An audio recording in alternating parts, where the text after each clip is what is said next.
friends, Gia here. Welcome if you're new, and if you're already a subscriber, thanks for coming back. So we are continuing on our preparing ourselves mentally and financially for the holiday season, Q4. As I mentioned in my previous video, if you haven't seen my Christmas hacks video about how to have a debt-free Christmas, you can click this box right here and I will also insert a card. But as I mentioned in that video, Q4 is the most important time of the year financially for your finances. Regardless if you even delve into the holiday season or not, Q4 is the time that we have to prepare ourselves to have a successful year next year. And so these next couple of weeks, like I said, all of my Debt-Free Fridays will be focusing on Q4, preparing for the holidays, preparing our finances so that we can have a successful financial year next year. So today, what I'm going to be focusing on are 5 mistakes people typically make during the holiday season.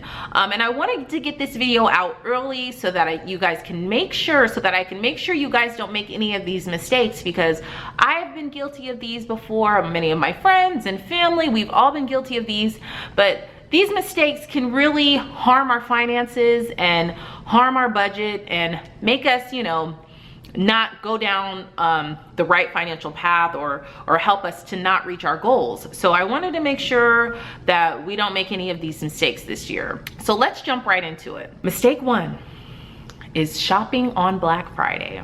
Now, I know some of you guys are probably hardcore Black Friday shoppers. It's cool. I have shopped on Black Friday before.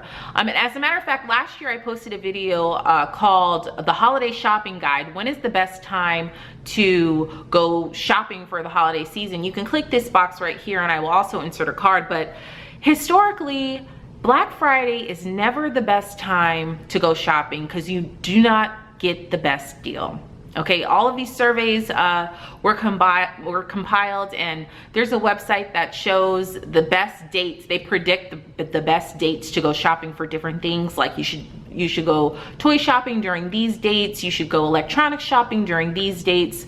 Or if you need to buy appliances, you need to go during these dates. Now, I'm not saying that there are some people who can score a great deal on Black Friday. I'm sure there are plenty of people out there that have done that in the past, but Black Friday has really changed over the years, and it's not just a day anymore.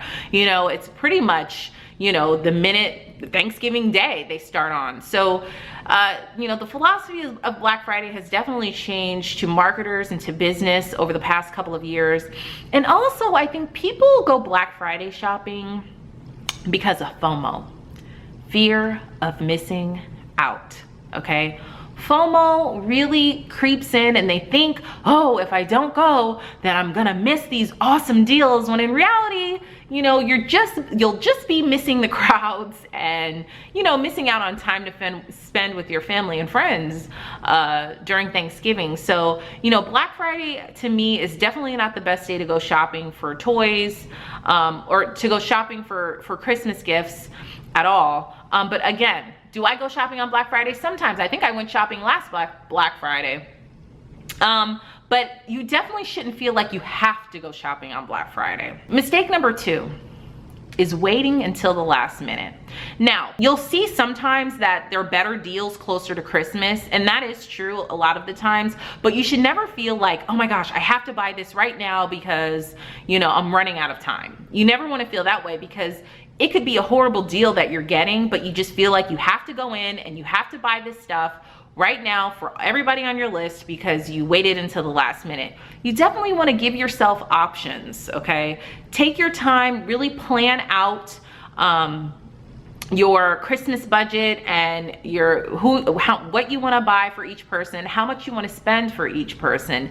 Take your time, and so that you don't feel so pressed and rushed and stressed the closer you get to Christmas time, because then you end up overspending because, you know, you're just out and you're trying to do everything in one trip, and you end up overspending because you may not be getting the best deals. So you definitely want to start right now, start planning your Christmas gifts right now and your Christmas budget right now. How much you're going to spend on each person needs to be done right now. If you haven't downloaded my Christmas in July, my Christmas template, my budgeting template, you can click the link down below to download that spreadsheet. It shows like how to budget for each person, how to set a budget for each person, and then set up a sinking fund starting this month. You've got to start as soon as possible to save for Christmas so that, you know, you're only spending cash and you're not going to rely on a credit card or anything like that. And even sometimes relying on unpredictable bonuses may not be good either. I know a lot of people get end of the year bonuses. They are predictable. You know, I don't ever budget in a bonus unless I know it's a for sure bonus that you're going to get. And I would always estimate on the low end. So you definitely want to create a budget for each person and stick to it. Okay, so click the link down below to download my Christmas budgeting template. Number 3, valuing price over the value of a gift or of an item that you purchase.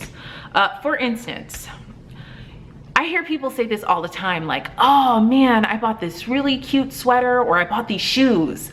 I bought these Jimmy Choo shoes that were marked down to $225, and they were originally $400. And they'll say, you know, I saved $175. No, you didn't save $175. You spent $225. Now, I'm not saying that the Jimmy Choo shoes were not worth the $225. That's not what I'm saying. All I'm saying is, you know, people focus on if you're getting a good deal or not, when in reality is you're just spending the money. You know, you spent $225. You didn't save $175, you know, and so you've got to really think about it. Are the shoes really worth $225? Are any pair of shoes worth $225? In my mind, no. Okay, but some people are shoe people and they love shoes. And if you plan and save your cash to buy these shoes, then by all means, go ahead and buy those shoes if you live a debt-free life. Okay, but at the same time, you want to really truly think about the items that you purchase.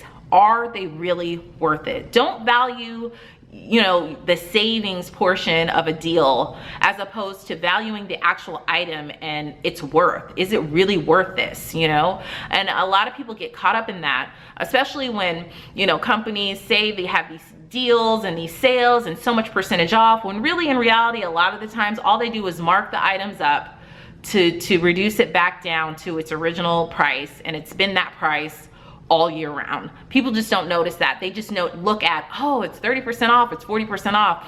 When in reality, the item was already marked up an extra 30 or 40% in order for it to be marked down to the original item. So really think about each purchase that you make. Is it really worth it? Is the value there? Mistake number 4 is shopping with someone who's financially toxic. Now, I posted a whole video about financially toxic relationships. You can click this box right here if you haven't seen it, and I will also insert a card, but definitely shopping with someone who's financially toxic, or someone who does not understand your lifestyle or understand your financial journey that you're on, or your debt repayment plan, or if they think you're broke or make these assumptions. You definitely do not want to shop with them, because they will probably influence you negatively into using a credit card, going into debt, overspending, overbuying for items that you really don't even want or you really don't even need.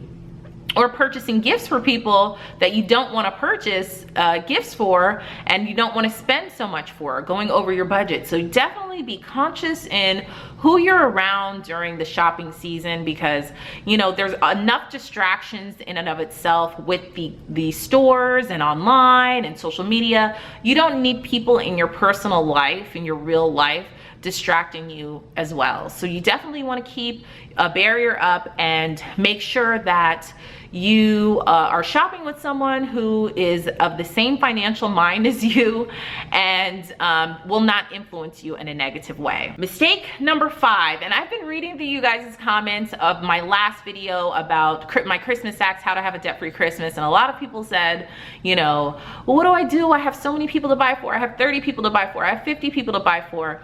You know, and here's the thing. This is mistake number 5, guys. Buying too many gifts for too many people, okay?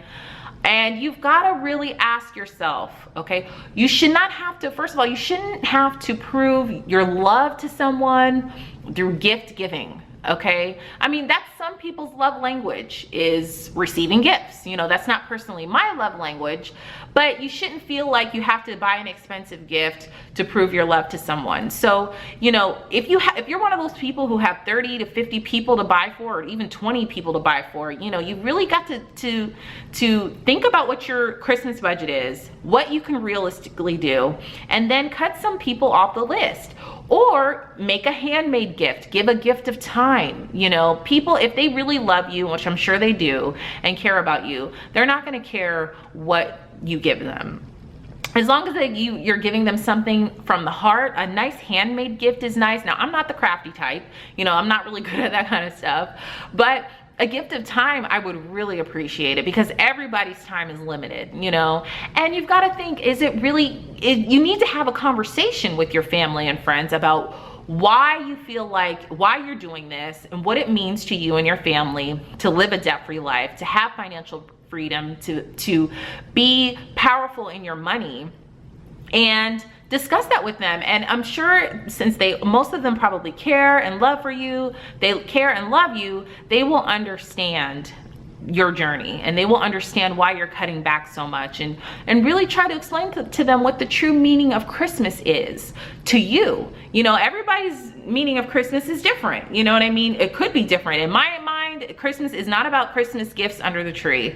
You know, it's about the birth of Jesus Christ and the love that everyone shows for one another. And you know, you shouldn't have to feel like you have to prove yourself through gifts, you know. So you definitely want to have that conversation, and then from there try to pare down, give options. Maybe just buy for the children in your family, or maybe the adults should just pull names and do a Secret Santa type of thing. You know, there are lots of many options out there, guys. You know, don't feel like you're going to drown and you're ultimately going to just be heavy in debt for Christmas because you have so many people to buy for. There are too many options out there. And you know what? You need to love yourself more, okay, and love your financial journey more than buying gifts for other people, because it needs to be that important to you, for you and your family. So that's pretty much it, guys. Leave a comment down below. Have you suffered from any of these things that I've talked about here, these last 5 mistakes, these 5 mistakes that I've talked about? I know I'm guilty of it. I've definitely been guilty of all 5 of these before, guys. So let's just be conscious about it this holiday season, because I know I definitely will be.